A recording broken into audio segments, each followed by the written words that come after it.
Us at our March 26th, 2025 Project Advocacy Committee meeting. This is our third meeting of the year, and I think it's going to be a pretty fun meeting for everyone that has shown up. And we got some good 26. items in addition to the project we're going to be covering tonight. Um, so just briefly, I'll go over our agenda for the night. Start with some introductions just so that all of our members can introduce themselves and we can also learn a little bit about the developers so we can get that back and forth going.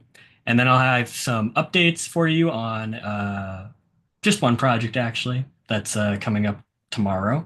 And then we'll go ahead with our presentation and we'll score the project. After that, I think we have a interesting item for all of you who were here, who have been with us when we scored Pleasant Hills at the end of last year. We have an update on the process that we've been developing and a little bit of a model for how we want to handle our engagement with Pleasant Hills. And ask for some of y'all's feedback as we Yes, plan next step.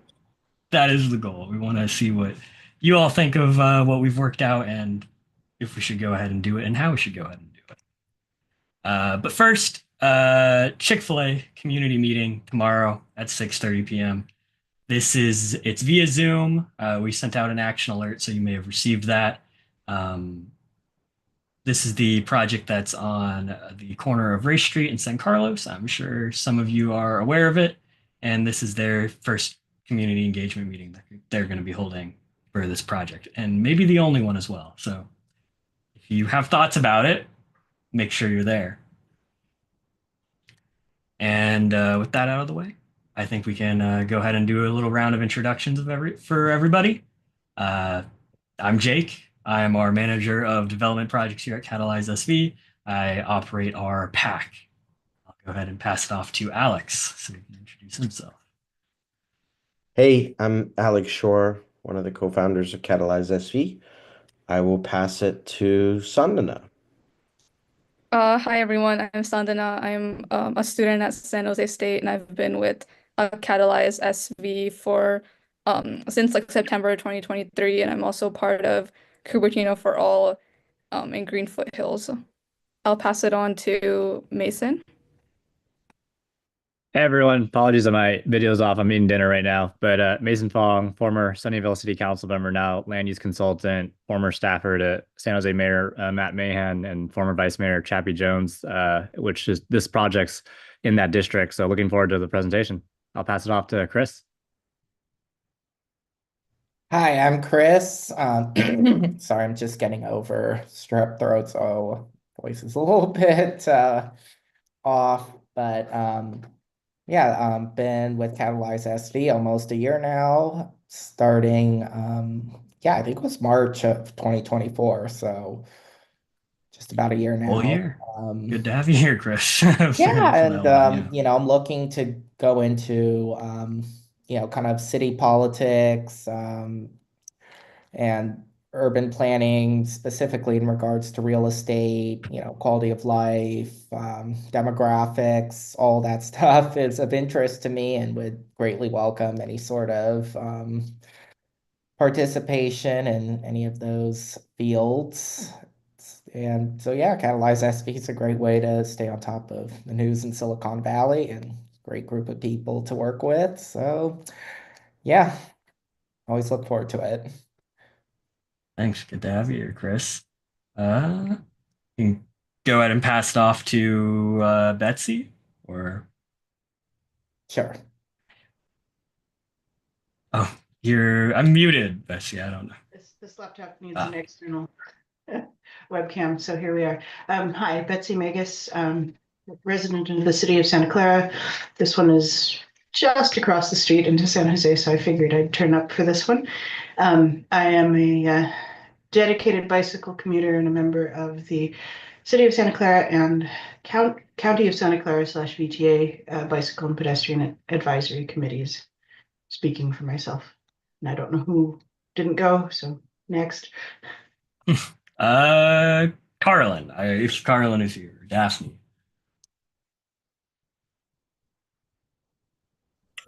There we go. I'm Colin Black, West San Jose. This is my meeting.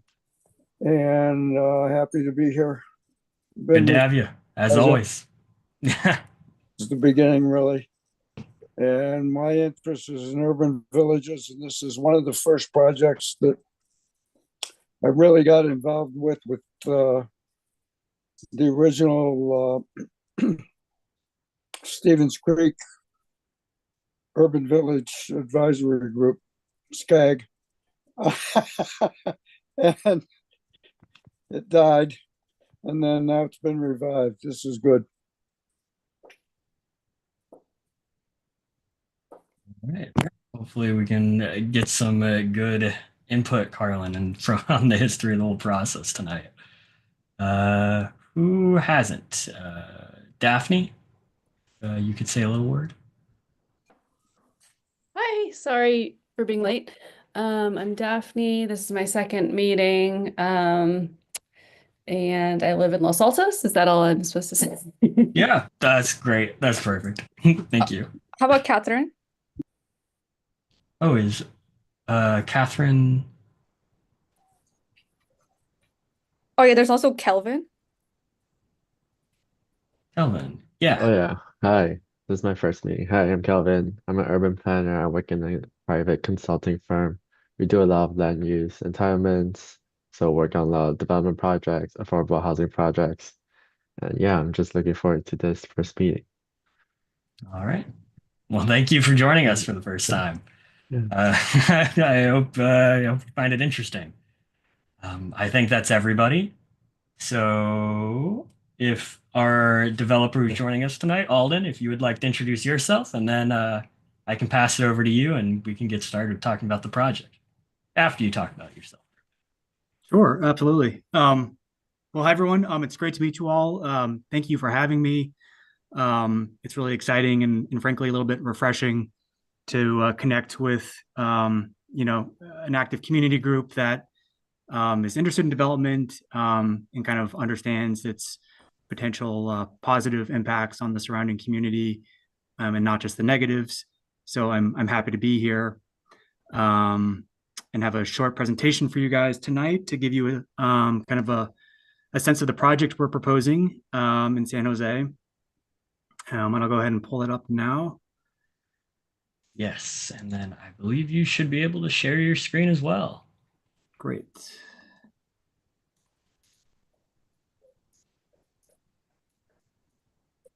All righty. Let's see if I can go into presentation mode. Is that popping up for you guys? Sure is.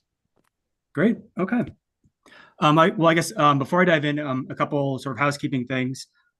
Please feel free to answer or ask questions as I go. Happy to make this more of a conversation if that's kind of preferable for you all. Also, just a quick caveat that we are still fairly early in the project. So some of the things I'm presenting tonight could change a little bit as the project continues to evolve. That said, I think big picture, kind of the overall vision and layout and density that you're seeing here is kind of what we're planning to do. And we have already gone through one round of preliminary review with the city and didn't receive any comments that would kind of force us to, go back to the drawing board. So with some minor revisions, this is more or less kind of what the project is planned to be as of today. So with that, I will dive in. I'm going to do a quick overview of Holland just to give you guys some context of who we are, talk about the project a little bit, and then I've kind of organized the rest of the presentation based on your scorecard and kind of use that as a way to explore the project in some more detail. So I will dive in. So quickly about Holland Partner Group. We are a private multifamily development, construction, and management company. So what that means is we're kind of vertically integrated. We find the sites, we hire the consultants to design it, we get it entitled, and then we actually build it ourselves with our in-house GC, and we will manage it after it's completed. So that's a little unusual. There aren't too many companies that do all of those things. We were founded in 2001. We're based in Vancouver, Washington, so just outside of Portland, Oregon, and we're active in basically every major West Coast city. Seattle, LA, San Diego, Denver, and Portland, and obviously here in the Bay Area. Since we were founded, we have built or in the process of building close to 50,000 units. So a pretty significant number. We're definitely one of the more active developers on the West Coast. However, you probably won't recognize most of our projects because we don't actually put our name on them. Most of our projects we do sell to others after we complete them. So we're not like an Avalon or a Hanover where we kind of, paste our brand on every single project we develop. Most of our projects have their own kind of unique brand and identity, and you wouldn't know they're a Holland project if you didn't know. Locally, we've got a big concentration in downtown Oakland. We went pretty heavy into Oakland kind of in the last cycle, and have 5 projects in mostly the downtown, uptown area, totaling about 1,500 units. And then closer to this project in the South Bay, our most recent project is Gateway Crossings, which is in Santa Clara, although just on the line with San Jose. That's near the Coleman Highline project, the Santa Clara Caltrain station, and hopefully, if everything goes according to plan, the future BART station as well. Just a quick note on kind of the type of projects we build. Frankly, like luxury apartments are a little bit of a commodity product. However, we do like to think that we don't do totally cookie cutter projects. We try to give each one kind of unique identity, and a lot of that comes through in the branding and the interior design, the landscaping. There's definitely a lot of thought that goes into that. And some of our interiors are a little bit more kind of on the eclectic side. So this is just a collection of images of our first building of 2 buildings at Gateway Crossings, which just opened up last summer. And just to give you kind of a flavor of the type of stuff we build. That said, our projects range from high rises to kind of more low density stuff as well. So Stevens Creek, as I was just kind of reviewing the presentation before jumping on to the meeting, I realized I did not include a slide with an overall aerial to kind of position you all, but I think most of you are probably very familiar with the site. It's pretty high visibility and central within West San Jose. So we are at the intersection of Stevens Creek Boulevard and Saratoga, kind of looking roughly sort of southeast here. And this is kind of the aerial view of the picture or the project we're proposing. So it's 2 residential buildings of a type 3 construction for any of you who are familiar with construction typology. That basically means that most of the residential floors are constructed in wood frame, and it sits over a 3-story concrete podium that contains retail amenities, parking, as well as some units. So overall, we've got 253 units, or excuse me, 253, 532 units across the 2 buildings, about evenly split. We've also got about 14,000 square feet of retail, also roughly evenly split between the buildings, and all kind of clustered around this new public plaza that's right at the intersection here. And the retail is kind of framed in this sort of stone-like tile element to kind of give it its own identity. There is a paseo that kind of roughly cuts the site in half, and each building will have its own kind of private landscaped courtyard with kind of pool and outdoor recreational areas. So I'm just going to quickly run through a few images that were included in our most recent planning submittal. This is a more street level view of the first building, which is on Saratoga. The plaza is to our left. The retail is kind of dead center. And most of our amenities and lobbies are sort of in those more glassy elements to the right along Saratoga. This is a view of the second building from Stevens Creek. In this case, the plaza is sort of off to our right. The retail again is in that sort of stone element there with the signage on the awnings. And then our main lobby is right on Stevens Creek, kind of that set of double doors under the kind of orange volume there. And similar to the first building, all of the, or most of the amenities are at the ground level, kind of directly facing the sidewalk with a lot of glazing to kind of create that connection between the public realm and the private, residential amenities in the building. So this here is obviously a site plan. Again, just to orient everyone, we're at Saratoga and Stevens Creek. Our site here is kind of roughly divided in half by this paseo. Each building is sort of a C shape.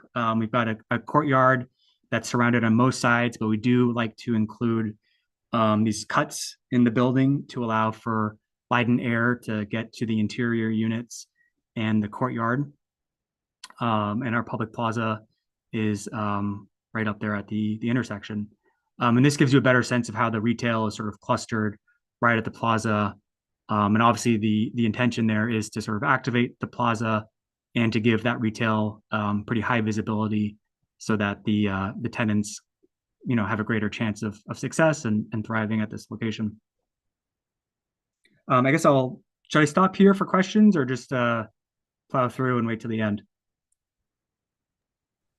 We can stop here for questions and see if anyone has any real quick. Oh, And so also, if anyone has any throughout the presentation, as Alden said, just go ahead and ask. so since this is a mixed use, like it's does like the retail, like is it on the ground level floor and like the like I see here, are the residential units attached to it like on the side or from is Yeah, that that's a good question and a keen observation.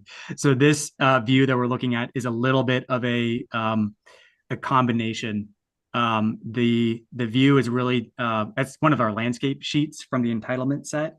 So it's not really focused on the building. It's more focused on the plaza and the streetscape, and the whole white section of the building is basically a typical residential level.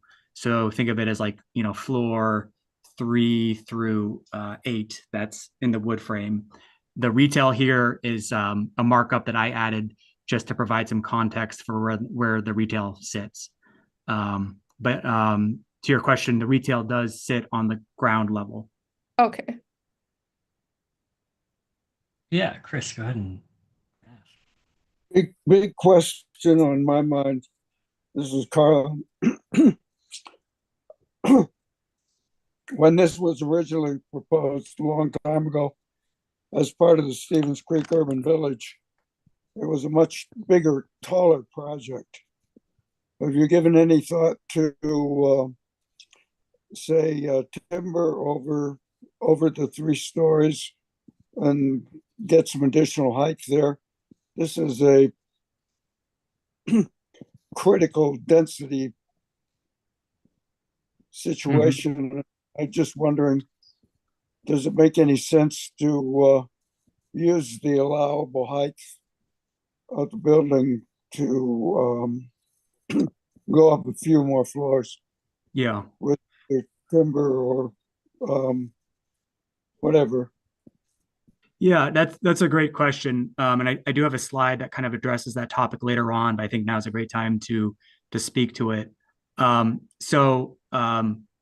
The height limits per the urban village plan are actually quite high at this location, as Carlin was just describing. I actually don't even have that number off the top of my head, but theoretically we could go much higher here. The key constraint for us is really in multifamily. There are only a few construction types that are used. And to go, what we're essentially doing here is maxing out the height that we can do at this type of construction, type 3 construction, which uses wood framing sitting over sort of a concrete garage. The reality is that today and for the foreseeable future, type 1 construction, which is what you think of as like a high rise, so it's either concrete or in very rare cases, a steel frame, that is a much more expensive project. And unfortunately today, the rents, not just here, but kind of throughout Silicon Valley, generally don't support that type of construction. So we have looked at that scenario very early on when we were looking at the site, and we just couldn't get that to pencil. And I guess just to give you some more context on that, we have another site in Santa Clara in the Tasman East specific plan that we've been working on for going on a decade, and actually have that fully entitled, fully plan check. So like if we wanted to, we could pull the permit today, and it's a high-rise project, type 1 construction, and we have not been able to get that financed for several years now. And we're actually in the process of going back to the drawing board and getting that site re-entitled for a lower density wood frame project, very similar to what we're proposing here at Stevens Creek. So hopefully, in the future, as the market changes and conditions change, more dense construction will be feasible along Stevens Creek, and I'd love to see that. But as of today, and as far out as we can see, we just can't make it work economically. Does that sort of answer your question, Carlin? Thank you very much. And Alden, so it sounds like, I think generally we've heard this from other developers as well. It's that, yeah, finding money to build those high rise, those denser buildings has been very difficult. Yeah, that's absolutely the case. And I think you'll find that any taller projects that have been opened recently or built recently were probably approved and financed either pre-COVID or like very early in COVID, before people understood exactly, the repercussions or where things were headed. Yeah, do you have any sort of idea, indication to why like financial institutions would be so adverse to this type of project, a denser project? The short answer is that investors base a lot of their return requirements on interest rates, and with elevated interest rates over the past few years, they kind of raise their return thresholds in tandem to that. Because if you kind of think about it, like why invest in a risky real estate construction project, for a given return when you can get that return or better just buying treasuries? So the risk appetite for real estate development has dropped considerably. At the same time, construction costs are kind of flat or up. So you sort of have the different parts of your financial model moving in the wrong directions. Okay, thank you for that explanation. And then before I say anything else, Chris, did you have your hand up? Yeah, I did. Yeah, I was just kind of out of curiosity, like what kind of retail are you envisioning for this plan? Yeah, that's a great question. And I touch on it later in the presentation, but we can definitely talk about it now. So the goal with this retail is honestly to make it as flexible as possible, so that we can accommodate, basically the full range of potential tenant types that would want to move here. So we have been working with retail brokers that we know in this market, as well as kind of more retail specialists, to help design the retail and make sure that it's appealing to a lot of tenants. So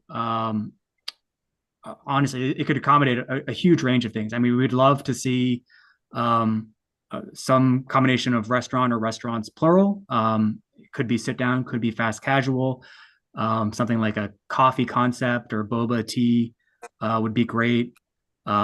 Services are pretty big right now, salons, medical spas, fitness is really big. We're hoping to put a Pilates studio concept into our Gateway Crossings project. So any of those types of uses. And actually, the one thing I'll add there, Chris, is that as a multifamily developer, retail, like in general, really isn't our thing. Like it's more of a pain than something that kind of drives the returns for our projects. But the benefit of that is that we really view it as more of an amenity for our tenants. And it means we'll sometimes stretch maybe a little bit more for a certain type of user that, okay, maybe isn't credit, maybe it's not another national bank, but a national bank isn't that exciting. It's not really going to do much to help us lease apartments. A nice coffee shop or wine bar, that's different. That really is something that residents would appreciate and use. So I can't say it works out that way every time. I can't snap my fingers and promise that we'll have a super cool, wine bar concept here or some type of small market. But we definitely lean in the direction of uses that are going to be appealing to our residents. Oh, well, that's good to know. Yeah, I mean, makes a big difference having retail close by. Being just in Philadelphia a few days ago, and it's like so different from here. It's like you walk out and you just have everything like right at your doorstep, and makes a difference. I'll say that much. Yeah, exactly.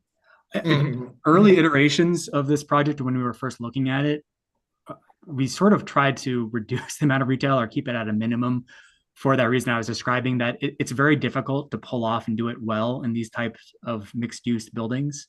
But we sort of realized as we were getting into it that this is such a prominent location. And we really do need to create more of a sense of place here, that you really need retail as part of that. So retail has become much more of a focus of the project. And we've tried to make sure that, it's got the depth that retailers like, the visibility, the signage opportunities, all the things that they look for when looking at potential locations. One of, Great to hear. one of the things that is very missing in that area is those retail amenities that people who live there need. And you'd get a lot of neighborhood support for that retail because there's basically none on Stevens Creek. It's all car dealerships. Plenty of places to buy a car. Yeah, for sure. Yeah, absolutely. I mean, it's probably obvious, but this project is going to be a very different type of development than this stretch of Stevens Creek has seen in some time.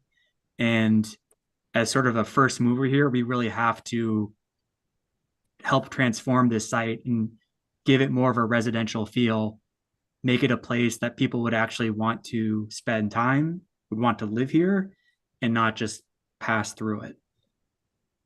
Yeah. Sounds good. Betsy, you've had your hand up. Yeah, I'm wondering if you're thinking in terms of, let me preface this question by saying we have some housing over ground floor retail in what's supposed to be downtown Santa Clara. And the ground floor retail has been sort of notoriously empty for the probably 5 or more years that it's been there. The reason being that restaurants proper need stuff like venting and grease traps.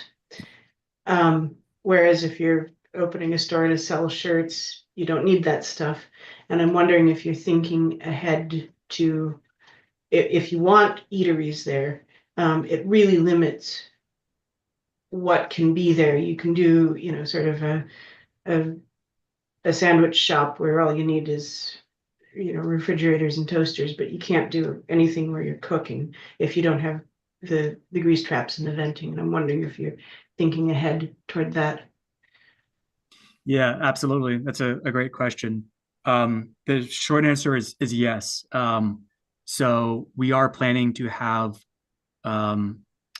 shafts that go to the roof that can accommodate, the type 1 hood exhaust ducts, the ducts for the dishwashers, line sets for mechanical HVAC. So that is being incorporated. And I guess I will add, although I said, retail isn't our main focus, we do have some experience with it. We've got a lot of retail in our Oakland projects and have frankly learned some through, trial by fire about, just what's involved with putting in a restaurant. And as you were just explaining, there's a lot of infrastructure that's required. It can get very complicated. But absolutely, the goal is to plan for all of that to make it as much as possible kind of a plug and play space for those types of retailers. And full disclosure, we may or may not have a full service restaurant here. We don't know exactly what the demand from tenants will be, but we would like to be able to accommodate one if a really great full service restaurant, comes along and is excited and wants to move in here. Yeah, thank you for answering that one, and thank you for asking me, Betsy. I wasn't sure how much more you were gonna go into the retail or not, but I was gonna ask the same question because we've heard from planners at San Jose and many others that the number one thing that a project can do to attract that sort of retail is install that stuff up front, because it's very costly and time consuming to do that. So that's good to hear. Great. Okay. Well, I guess I'll move on, and again, feel free to stop me if any questions come up along the way. So moving in now to kind of the individual project elements, and this is all kind of organized per the project scorecard that I believe your group uses to assess projects. So I'm just going through it kind of one by one in the order of the scorecard. So starting with community, this is a process that we haven't really fully kind of dove into yet, but it is coming up shortly. Kind of so far, we've been trying to make sure that the project actually works and has kind of a viable path forward, and I think we do. So now is the time to start bringing in more groups and getting input, and so we can refine it and make it better. Just as part of the City of San Jose process, we will have a community meeting that's for the public. It'll be noticed to all addresses within a 1,000-foot radius of the site. This is not scheduled yet, but we're tentatively targeting May, kind of that time frame. So that should be coming up shortly. And then later in the process, after we've gone through our various rounds of review with the city, we will go before what they call the planning director hearing. Again, that's not scheduled because it's further out, but that is also a public meeting that'll be open to everyone, and it does get noticed. So basically, everyone who was informed of the initial community meeting will again be alerted with the time and the login info for this director hearing.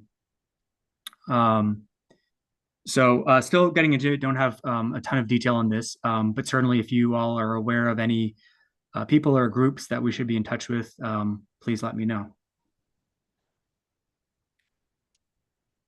So vibrancy. I think this is one where I feel pretty confident this project will be a net positive for San Jose. So I just kind of broke out a few of like the really big benefits that I see with the project. The first one is the public plaza, which you've seen in a few of the imagery so far. We're still refining that and kind of figuring out exactly the details as far as layout and the individual elements. So I think that will continue to evolve, but we know the location and the sizing, and we know kind of the overall feel we're going for. And we want this to be a place that really is just a great space to be, and that folks from the surrounding area will actually use. And I do think with Stevens Creek being such an car-oriented area, having a project like this in a space where pedestrians can stop and maybe get a cup of coffee or an ice cream and relax for a few minutes before they continue on their way really could be transformative for this area. Sort of a little bit of an oasis in a pretty suburban landscape. So the goal with this plaza ride is that there will be lots of seating, shade trees. We're trying to design it so that it could accommodate outdoor seating if we do have restaurants in the retail, which is definitely a distinct possibility. We're also going to try to incorporate some form of landscape buffer that does kind of protect or shelter users of the plaza from the traffic on Saratoga and Stevens Creek, because as you know, these are very busy roadways, and we don't want folks to feel like they're kind of, stranded out in the middle of a busy intersection. We've discussed the retail a little bit already, but again, planning approximately 14,000 square feet. We're trying to design it so that it provides for the maximum flexibility as far as potential users. And the preference is for tenants that will really be an amenity for the residents in the building and the surrounding community. We've also designed the buildings such that pretty much all of the sidewalk frontage, all of the building directly on the sidewalks on Stevens Creek and Saratoga are almost entirely lined with active uses. So most of the building amenities, that's things like the fitness center, co-work lounge, the lobby, all of that's going to be right on the sidewalk with big windows. That should really make those stretches of sidewalk feel just a little more kind of inviting and more active. This is just kind of a snapshot from our recent planning submittal. And this is all precedent imagery for what we're envisioning for this plaza. Again, this isn't the actual design, it's just the imagery that has been inspiring us, that gives you a flavor of sort of the look and feel and texture of what we're envisioning here.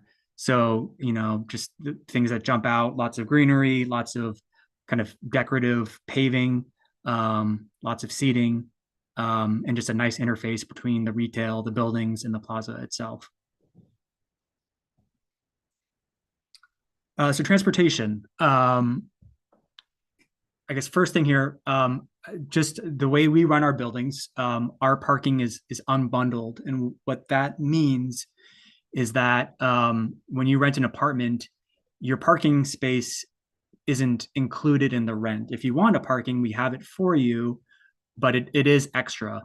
And so for folks who, don't need a car, don't have one, they don't get that penalty of sort of having to pay for something that they don't use. So it just provides some incentive, for people, maybe not getting a car or thinking twice before getting another one. And I will add, we obviously do have parking here. We try to aim for about one parking space per bedroom, which is pretty typical for this type of project in this type of location. Parking is very expensive to build. I look forward to a day where we can do less of it. Unfortunately, today, this is still a very sort of car-oriented part of our region. You do sort of need a car to get to a lot of destinations. And so it's not something we can completely ignore. But we also try not to go overboard on it, right? Because again, it's very expensive. It's the most expensive part of the building to build. So we're trying to find that sweet spot. We will have secure bike rooms that accommodate about 150 bikes, about evenly split between both buildings. that should be more than enough. We actually find that our bike rooms don't get a ton of use on other projects, that a lot of residents with bikes tend to bring them up into their apartments. But nonetheless, we definitely want to provide secure storage for folks who want to use it. We will have a TDM plan. That's a transportation demand management plan, which just means kind of a guidebook or strategy for how we're going to try to minimize car trips made by our residents. And it usually includes a bunch of different measures, but most of them revolve around resources for residents. So, education on like, okay, what are the transit services in the neighborhood? We'll have a screen in a very public place, usually the lobby or the mailroom, that gives, live wait times for buses and other transit, just so residents moving into the building who might be new to the neighborhood, might be new to the region or even the state, know right off the bat, like, you have all these other options besides just cars for getting around. As I think you've probably seen in some of the imagery we've looked at, the project's going to improve the pedestrian environment in a major way. Just a lot wider sidewalks, more greenery, kind of providing a buffer between traffic and the pedestrian realm. The direction from the city so far and from Public Works is we'll be taking out what's colloquially called a pork chop at the intersection. That's kind of where they shave off the corner so that cars coming down Saratoga that want to make a right turn onto Stevens Creek can kind of do so without slowing down. It's a little more convenient for drivers, but it actually is quite dangerous for pedestrians and cyclists. And so filling that out and making more of a square intersection will be a big improvement for pedestrians trying to cross the streets there. And then we are also installing, at the direction of the city, these raised class 4 protected bike lanes on both the Stevens Creek and Saratoga frontages. And I'll show you an image of what that looks like. So this is actually from downtown San Jose. I believe it's pretty recent. This only went in the last year or two. This is at Almaden, I believe, in Park, possibly. But anyway, this type of bike lane that we're looking at here, from what I understand, is sort of the gold standard for bicycle safety. It's obviously it's separated from car traffic. It's got the landscape buffer. It's actually at the level of the sidewalk, so they're a little bit above the cars. They've got sort of waiting areas at the intersection where the cyclists can stop while they wait for the traffic signal to turn. So this really is like best practices in bicycle safety. And I believe San Jose is trying to kind of implement this in more locations. We will be probably one of the first in the city to have this, but any cyclists on the call, this should be a significant improvement from what's there currently. And then just in regards to the pedestrian environment, I always find it helpful to just kind of do a quick before and after. And so as I was putting this together, I just jumped on Google Maps and took a screenshot of the site today, kind of looking from the intersection. And this is what it's like. It's 90% asphalt. And it's not an exact same view, but I mean, roughly the same location. This is what is envisioned. So that kind of jumps out to me as just a much kind of richer, more interesting, more safe pedestrian environment. Any questions on transportation before I move on? You're getting some in the chat function, Alden, and we got some hands I was raised. muted. Yeah, we got some in the chat, and I can read those off real quick, and then we can get to hands. So it was Betsy asked if there will be somewhere to charge e-bikes inside of the bike parking rooms. And then she emphasizes that e-bike charging is usually a simple wall outlet.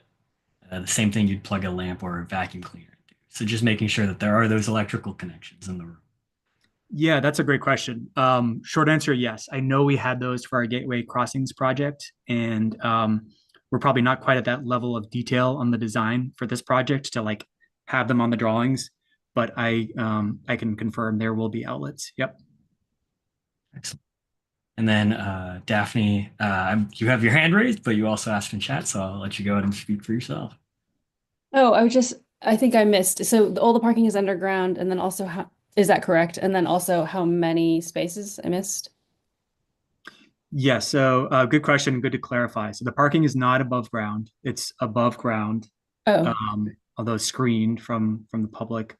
And the total parking, I have it on my cheat sheet here, is, Jake might have it too, Alden. let's see, about 724 spaces. And that is not including the retail parking, which is an additional 66. And it was only one, is it only one floor of parking? It's 3 floors of parking. It's 3 floors. 3 floors of parking. Okay. And is that what is required by the city, or is that the ratio that's required by the city, or is that more? It's not Daphne. The city is actually, yeah, pretty flexible on parking. They might have done away with minimum parking They requirements. eliminated minimums in 2022. Oh, Yeah, in San Jose. Okay. So which is great. I'd love to see more cities move in that direction. The So- parking that we're proposing here is more dictated by really what we think we need to lease apartments and compete with similar apartment communities in the area. Sure. Okay. So Great.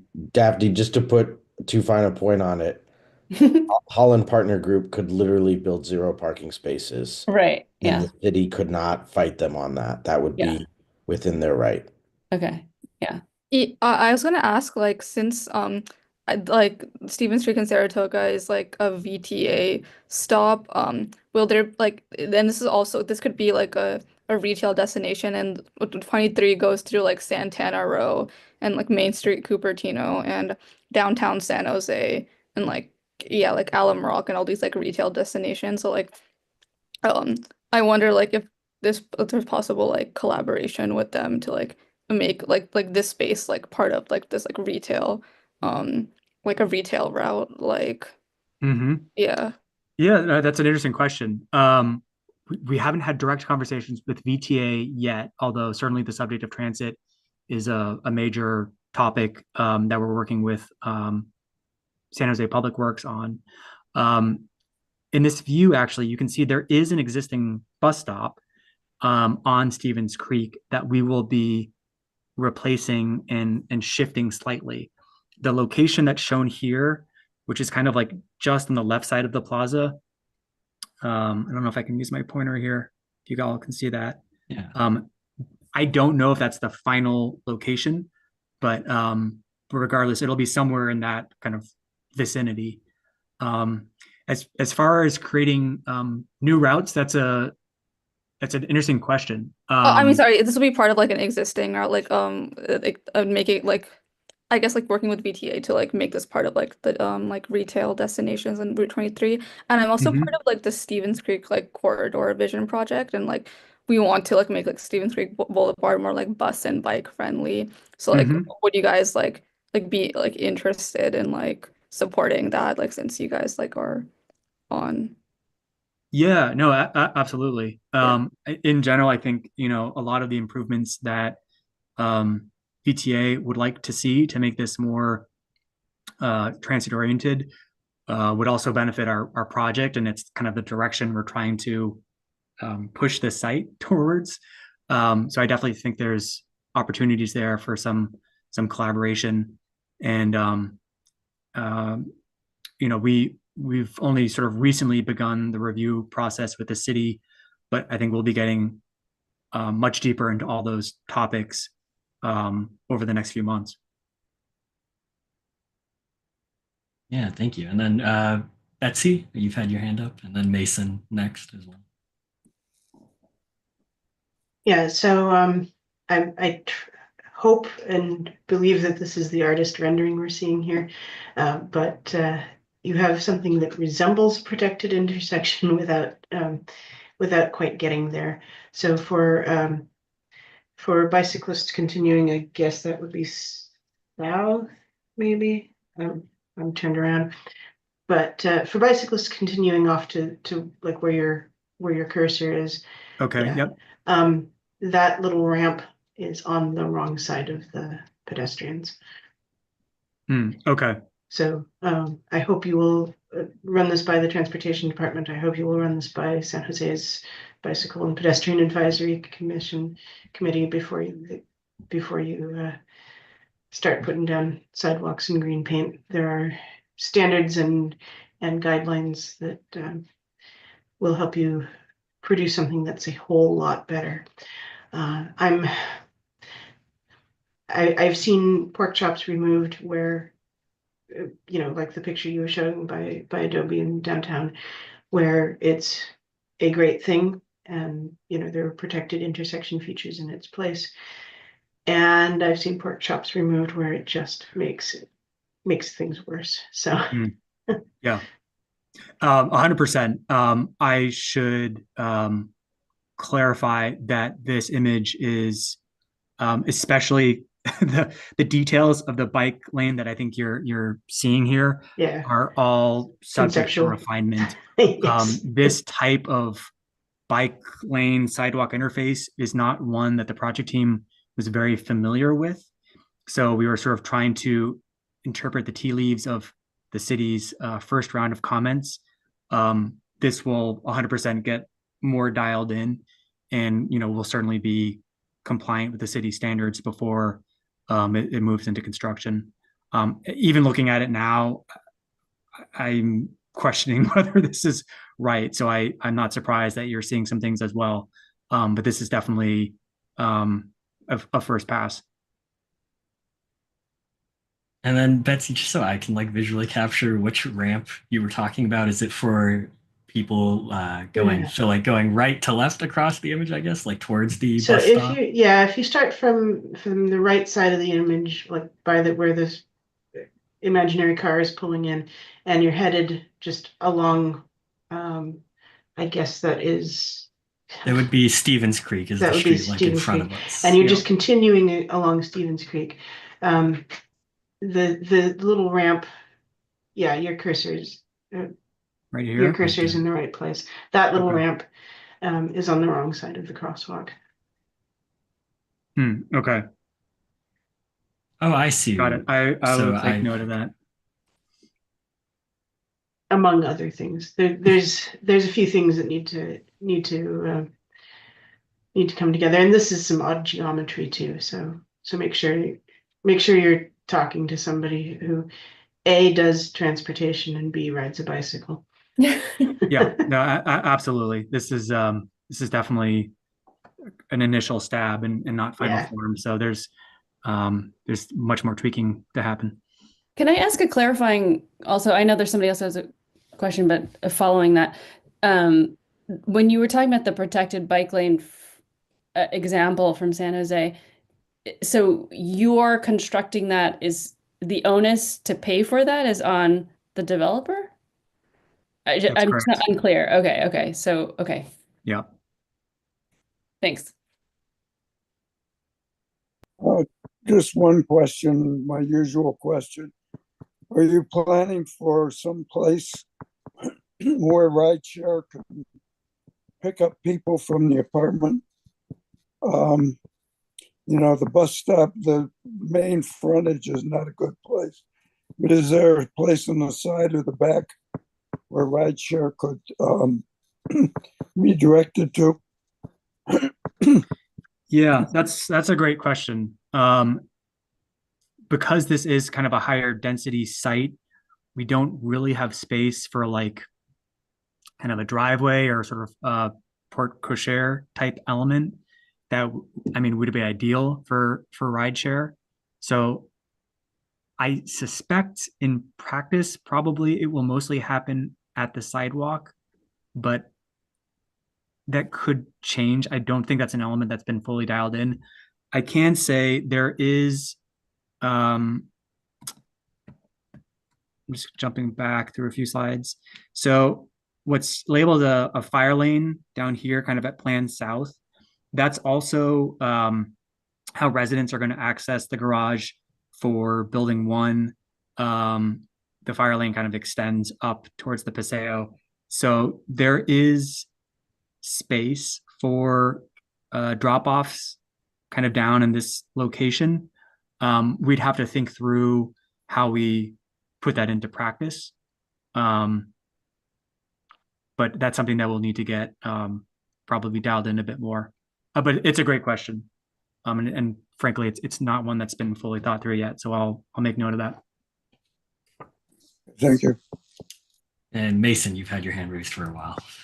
Yeah, no, thanks, Jake. And Alden, I really like this project in general. But being the pessimistic former City Hall staffer, I just want to flag a few things for you. Sure. As you know, anytime you have a corner site, there's a lot of problems with it in terms of trash and fire. So if you haven't already received plan check comments on that, which you probably haven't because those are usually later on in the process, I would definitely tell you to vet that with city staff, given this fire lane and the Paseo. It's probably going to come up realistically. In terms of your ask for community organizations you might want to reach out to, I don't know if you've already reached out to the actual council member. I would highly encourage that so that this is on her radar. So you can try to get her to be a champion for this project. But District 1 has a leadership group that's made up of all the neighborhood associations. And I can't remember if they meet once a month or every quarter. I think it's once every other month. At least that's when it was when I was there. It probably changed. So that group would be a great group to get in front of. Specifically near your site is the Strawberry Park Neighborhood Association and the Winchester Neighborhood Association. The other history for this area is just urban villages in general across the city have been very contentious, as I'm sure you know. And so in District 1, I had to field a lot of calls regarding just in general density and the various impacts. So that's why I would tell you to reach out to the council member sooner rather than later. And then you probably already know the legal issues here of just the fight with Santa Clara and Cupertino over San Jose on this specific urban village.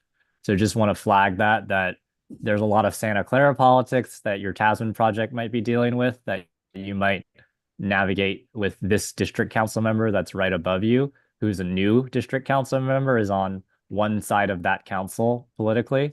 And then just the question I have is, are you using any state laws or state density bonus law? And what combination, if any, are here? Yeah, of course. No, I really appreciate all those suggestions. And it's great to have someone with much more sort of granular knowledge and experience of this area. On the question of state laws, this will be a density bonus project. So we'll be providing 5% of units deed restricted at very low income levels, and we'll be utilizing a few concessions and waivers. Got it. And then is it 15% inclusionary? And then if so, are they mixed between both buildings or are they separated into one building? The inclusionary units, so that 5% will be distributed kind of evenly across both. That'll satisfy a portion of the inclusionary requirements for the city, although obviously not all of it. So this will be kind of a mixed compliance option, I believe is what San Jose calls it. So the balance will be satisfied through in lieu fees. Got it. Great. Thank you. Thank you. Alden, you go ahead and I think touching on the state density bonus stuff was your next sort of slides about density or that sort of thing. Yeah. Let's get back there. Sustainability. Okay. We're almost there. High level of sustainability.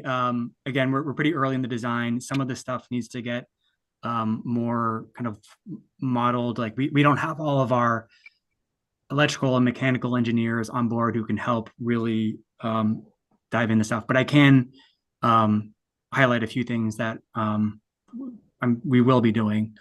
Just as a matter of policy across the board, across all our projects, we generally aim for LEED Silver certification.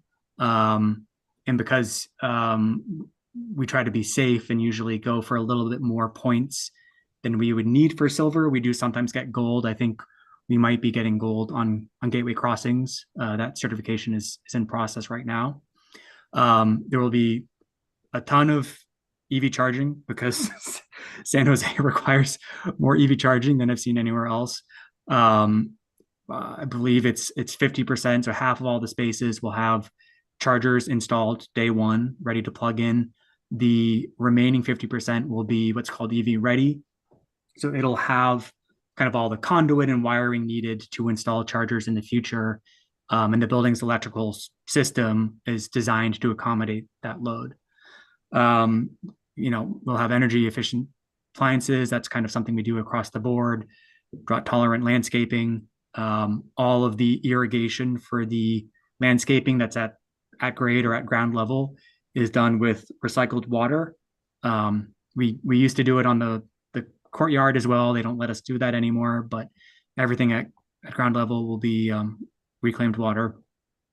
The project will treat 100% of the stormwater, and that's both for on-site, which means like within our parcel lines, and off-site, which means the sidewalks that aren't technically our property but are right next to us. We have to treat all of that, so we'll be doing that. Solar I put as to be determined here because we're not quite there yet, but we anticipate that at minimum we'll have solar hot water heating on the project, and solar panels are likely. We did have solar PV at our Gateway Crossings project in Santa Clara. We have some solar PV on another San Jose project that we're working on. So I would not at all be surprised, but we don't have kind of the full energy modeling Title 24 calculations done at this point. So I can't tell you with complete certainty, but that's kind of where we stand today. This kind of gets back to an earlier question that I think came from Carlin about the density and whether we're sort of maxing out the available density here. So a little bit of a recap, but we're not the maximum that's allowed. It actually, the urban village plan lets us go up to 250 units per acre. We're closer to 110. And again, that's because we're kind of basically maxing out the density that we can achieve with this building type, which is, kind of the max that we think is feasible right now. Just to clarify, the image on the right is from the urban village plan itself. This is not our project, but I just kind of thought it was interesting because this is our site. And although it's just kind of a purely conceptual artist rendering, our proposed project is, I think it's fair to say, quite a bit more dense than what is shown here. Affordability, this relates a little bit to the question about the density bonus, but just to recap, 5% of the units will be deed restricted affordable at the very low income level. We will use in lieu fees to satisfy kind of the remaining portion of San Jose's inclusionary requirements. And I also just want to note that there is no existing residential on site, so there's no displacement of current residents here. Legacy. So I think this kind of relates to sort of the historic resources on site. Big picture, the buildings there currently are pretty nondescript. They were all evaluated to see if they have any historical significance, and they do not. So they will be demoed. However, there is one kind of interesting component of the existing improvements that was deemed of interest, of note, potentially historic. And it's this mosaic mural that's in the photo here. And this was done by a local artist named Harry Powers, who passed away a few years. He was a professor at, I want to say San Jose State University, and did over his career a bunch of kind of sort of public art type projects in various locations around the Bay Area. But we will be preserving this and kind of incorporating it somewhere in the public realm of our project. So we don't know exactly where it's going to go, but it'll be somewhere on the exterior, where the public can see it and appreciate it, and we'll have some type of plaque there, kind of explaining what it is and its significance. So it's interesting. It's kind of abstract, mid-century modern type thing. I would say opinions seem to be divided on whether people respond to this or not, but nonetheless, it's interesting and something we look forward to incorporating. And with that, I think that's the last kind of project element covered on the scorecard.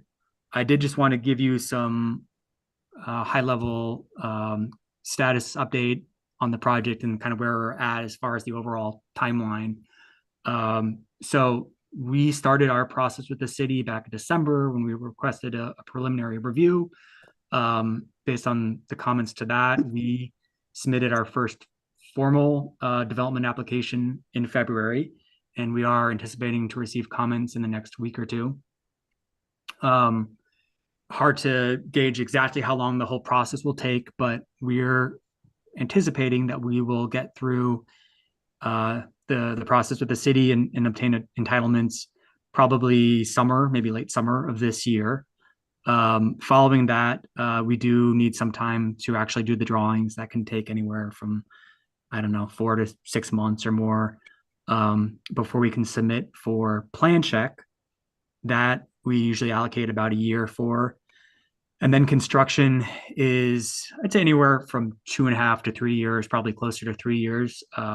We would stagger the building so that one building would come online probably about 6 months or so before the other. And so, adding all this up and looking forward, best case scenario, we would be opening sometime in 2029, which sounds crazy to say, and who knows where we'll all be at that time, but that's kind of how long it takes to get these projects built and opened. And that is all I have for you. So thanks again, and I'm happy to answer any more questions that have come up. Yeah, thank you, Alden. Thank you for including that legacy piece as well. I didn't expect to see any legacy piece at the site, but thank you for including that. Yeah, you wouldn't think. No. And just a couple of thoughts I had. You might want to reach out to the automotive dealer employees as part of your outreach program, because I used to be an employee at several dealerships on Stevens Creek, and there was just nothing to do on Stevens Creek. You had to go forever, so you had to pack your lunch basically. And you might get some good feedback from those people. Yeah, absolutely. No, that's a good reminder that there are a lot of stakeholders besides just people who live in the area.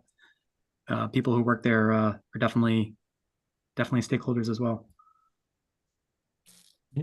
And Mason, you had your hand up as well. Yeah, great point by Carlin. There's a Winchester Neighborhood Business Association in that same geographic area to the east of you. So the pro-business people would probably be more inclined to support a housing development that brings them customers. I'd also think about maybe talking to the Trans Bay Coalition, because they're helping with the Stevens Creek corridor vision project, and they'd be happy to support this since it's a, I guess, mixed use retail destination along Stevens Creek. Quick question, Alden. Is this just an administrative review project, so you don't have to go to Planning Commission and Council because it's a signature project? That's correct. Got it. And then is it just one planning director's hearing that you anticipate by Q3 this year? That's the hope. Yep. Got it. Thank you. All right. And then I do have a question. I know in the rendering right here, there's this deck above one of the, is that a deck above one of the retail spaces, or is that just a roof? Yeah, let me get back to it. Activated for residents? Cleaner view. Where is that? It was, I think, one of your first-ish. Yeah, right there, that little overhang. Let's see. Are you looking at this roof of the retail for building 1 right here? Yes, right there. Yeah, good eye there. So that is representing kind of basically a rock garden. It's actually pretty simple. It's a solution we've used on one of our Oakland projects where we had a condition like this, where there was kind of a lower retail building that kind of stuck out from one side of the larger building, so that apartments on that side of the building would look out over the roof there. And we were trying to find kind of a simple solution that would turn that from an eyesore to more of like a feature. And our landscape architect working on that project had this really kind of genius idea of doing kind of an abstract pattern on the roof, using it's rocks. Basically, it's just 2 different colors of rocks, a light color and a dark color, to kind of create this pattern and make it just a little bit more of a feature rather than an eyesore. So that's kind of the thinking for how we'll treat the roof there. In full disclosure, in reality, you would probably have some equipment on that roof from that serves the retailers down below, which would get screened. So there'll be a little bit more going on the roof than kind of what you're seeing in this view. But it all depends on which retailers move in and the types of uses and all that. Okay, thank you. And Betsy, you have your hand up. Yeah, I had a couple more in the chat that didn't get discussed. And is there a plan to issue transit passes to both residents and retail employees as part of the TDM stuff? I would have to go back and look at our draft TDM plan on that. I don't believe we are, because I think I would have highlighted that in the transportation section if we were planning to. So I'm going to say no. But if that changes, I'll reach out to the group and let you know. Out of curiosity, are Yeah. those passes something you've done at other projects? Are you familiar with the VTA's like Smart Pass program? We have. It varies project by project. It's not something we would typically do, but in certain cases, it kind of makes sense. So we do have some experience with that. Mhm.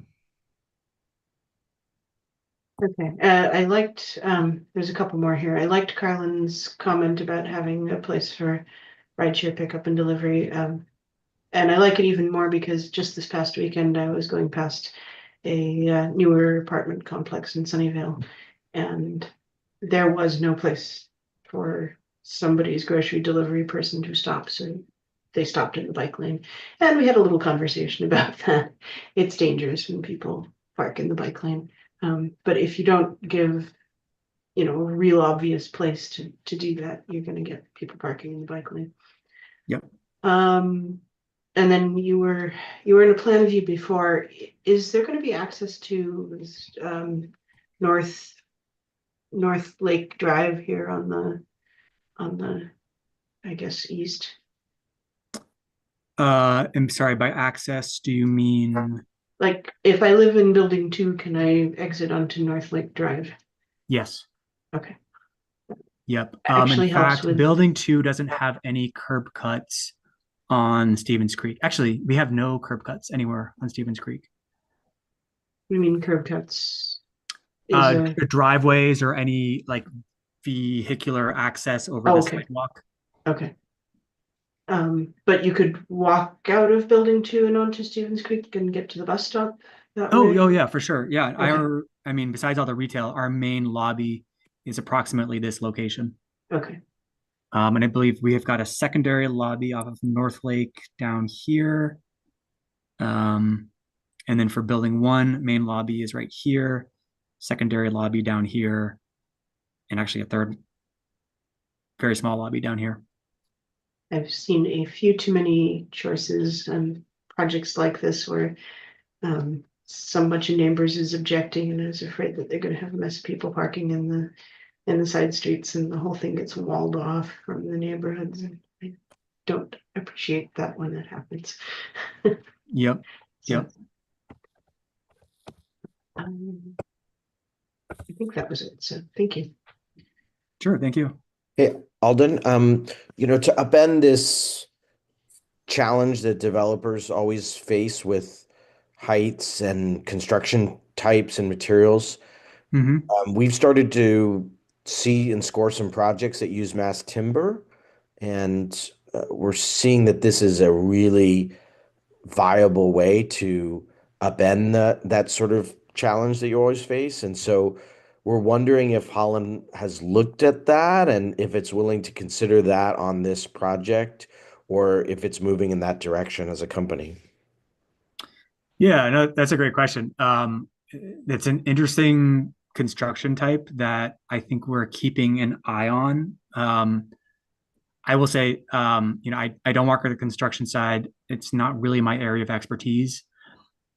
My understanding is that when we've looked at it in the fairly recent past, in the past few years, there were some concerns about it and its viability for what we do.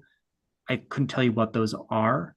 Um, and so we haven't evaluated this specific project using that type of construction. But I think we're keeping a close eye on it, and it could be a candidate for other projects. Good to know. Thanks, Halden. Yeah. I mean, we know developers could be risk adverse, but I think the payoff can be big. Jake and I toured a 19-story mass timber project in Oakland 14 months ago, and it was really impressive, and they got it built very, very quickly. So we're hoping it can be a solution to a lot of challenges that you all are facing, and just want developers to take that dip into the pool and make it happen. Yeah, for sure. No, I hear you on that. And I know the project you're speaking of. I actually haven't toured it yet, but I very much want to. So I look forward to seeing that in person.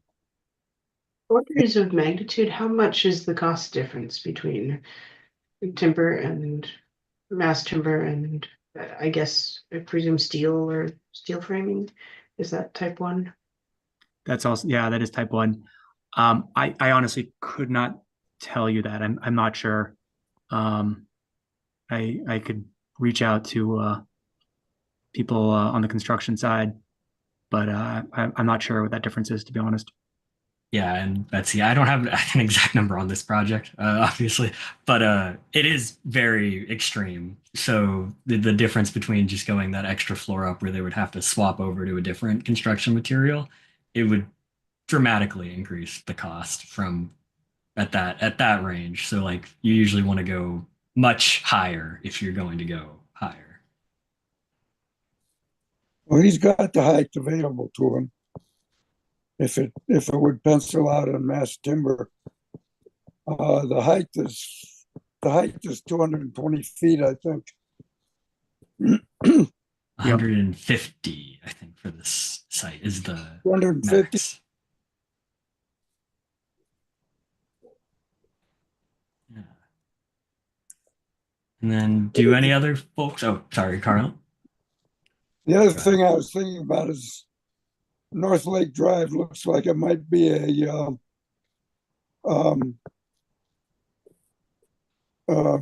park ride share because that goes clear through to Kylie.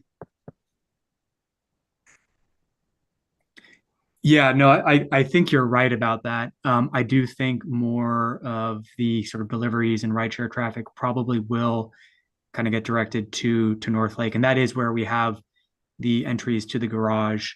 And it's actually not a bad location because again, the main lobby is right up here. So I think that is where we would direct that kind of traffic. Yeah. Yeah, and we do have some other items to get to after when we move into scoring here on this project. So I just want to say if anyone's got some questions, maybe some last 5 minutes here on questions, and then we can move into scoring. Or maybe no one has any more questions and we can move into scoring. Either way. I don't have any questions, but I just want to acknowledge that it you are first. Like this seems really hard to kind of activate this area that is sort of like a wasteland in my opinion. And so I just want to acknowledge the difficulty of that and how much effort and thought you've put into this. And it'll be, it'll be hard to be first, I think. So Yeah, no, thank you for that comment, Daphne. I agree. And we're certainly aware that there have been lots of projects proposed for this stretch of Stevens Creek that have not come to fruition. It's a little bit of a graveyard of development proposals. So we very much don't want to join that group. We want this to happen. Yeah, graveyard of proposals. Yeah, there's quite a few here that have been withdrawn. So, yeah. If we're good here, which I think we are, and then I do have the plans as well. So when we move into our scoring session, I can go over some of this stuff with all of you as well if we have more questions. But I think now's a good time for us to move into our closed scoring session, Alden. So I want to say thank you very much for joining us and sharing this with us. And we are one of the first groups that you've sort of reached out to or connected with in like the community. That you are, yeah. And honestly, you guys get most of the credit for that, for finding us and jumping in and getting involved. So thank you for doing so. And really great to meet you all. And hopefully this is kind of the start of the conversation and not the end. Can we give sure Alden will a be. round of applause? Thank you, Alden. Yeah, you will definitely be hearing from us tomorrow. I'll get you a preliminary review of what we settle on for your score tonight. So okay, well, really, really appreciate it and enjoy the conversation. I'm leaving with some good notes. I think well, Jake, you have my contact info. So if any members of the committee want to reach out afterwards, please feel free. Yeah, I can share that with all of you as well. If you have any more groups or anyone you want to connect Alden with this project. Great. Okay. Well, thanks everyone again, and have a good night. Yeah, have a good rest of your night. I think Alex will take us down